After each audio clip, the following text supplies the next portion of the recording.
Celtics go up 2-0. Like I said they would. Not in the fashion that I thought. You know what's very funny about this game is when going to the fourth quarter down 12 with your second best player cold and your third best player cold, I said if the Celtics found a way to win this game, the series is over. And god damn it, they found a way. 5 consecutive threes by the man, the myth, the legend himself, Marcus Smart. Boy, the Raptors are cooked.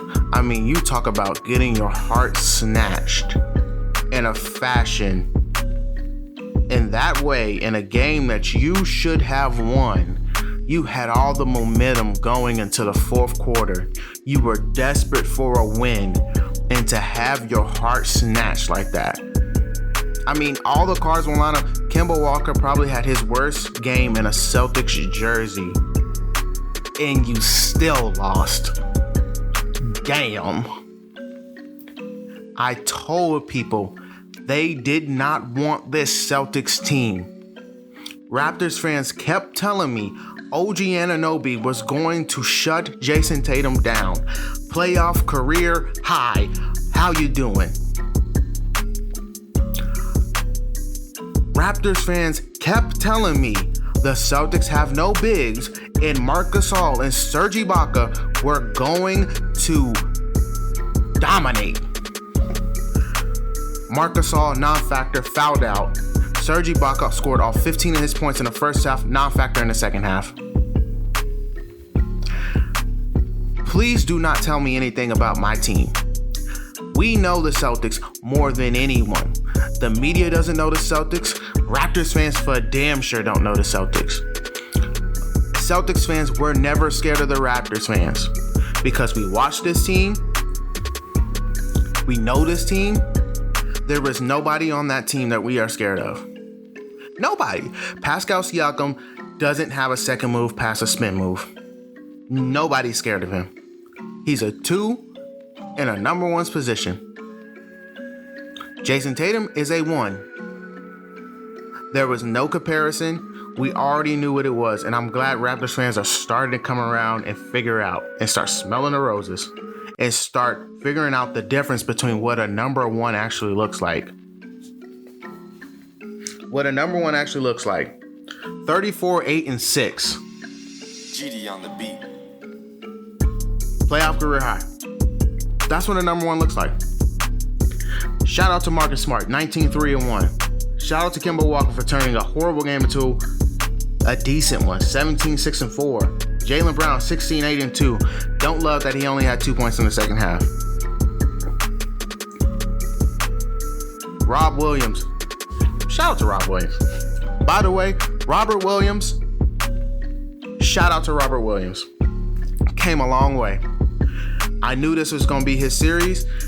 Enes Kanter locked his second DNP. I didn't think Enes Kanter was going to play in the series anyway, and I knew this was going to be a Rob Williams series. I said it before. This is going to be the Rob Williams series. And for him to come out 5 of 5, 11 points, 4 rebounds, a block, and he dominated it in his role. And that's all we need. We need someone to dominate in their role. The Raptor fans, I don't want to hear it anymore. Don't ever speak about Jason Tatum.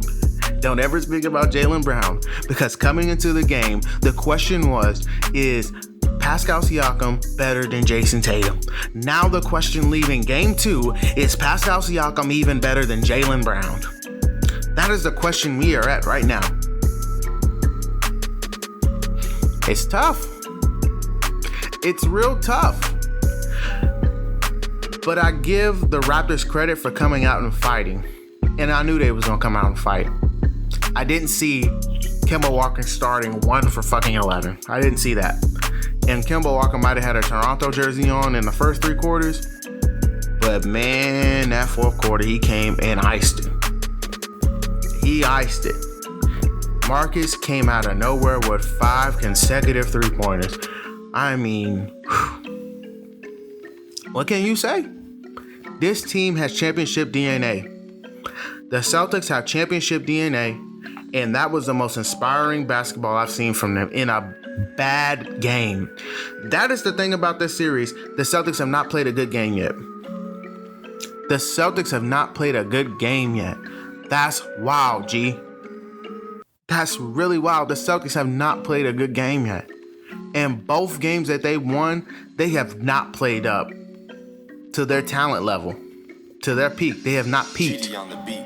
I don't know if that's Gordon Hayward being on or the Raptors defense, but the Celtics have not played two great games. Both games were sloppy, and they were down 12 going into the fourth quarter in this game too. I'm not going to be dependent on 5 straight three-pointers from Marcus Smart, but at the same time, Kemba Walker's not starting every game 1 for 11. That's not happening again. That was the best game. That was the most opportune game for the Raptors to steal and win one. That was the most opportune. And now they're looking like, it looked like a sweep. I mean, it looked like a sweep to me. It looked like a sweep to me. I don't want to be disrespectful, but it do. Just keep it at a buck. It do. It looked like a sweep. It looked like the Celtics are going to bring the brooms out and sweep the Toronto Raptors. And I knew coming into this series, I was never scared of the Toronto Raptors because they don't have a true number one. I was never scared. Look at their scoring options. I even said in my predictions, they don't have options to score. Like, they have scoring options. I'm gonna be respectful. They don't have an elite scorer. Let's go and put it that. They don't have an elite scorer. None of their options are elite scorer. Fred VanVleet is not an elite scorer. Tyler is not an elite scorer. Pascal Siakam is not an elite scorer. They don't have elite scorers. I'm close to saying they don't have elite players. I'm close to saying they don't have elite players, but I don't want to be disrespectful to Siakam because I have a lot of respect for that player. But man, oh man, was those Raptors fans and the media were talking a lot of junk. A lot, and that's why you don't see a lot of coverage about this series. It's real crazy. It's real crazy how the Celtics YouTube fan knew what was going to happen before the media and the analysts and the Raptors fans. I told you they don't have enough offense to keep up with the Celtics. So stop telling me about bigs. Stop telling me about their defense.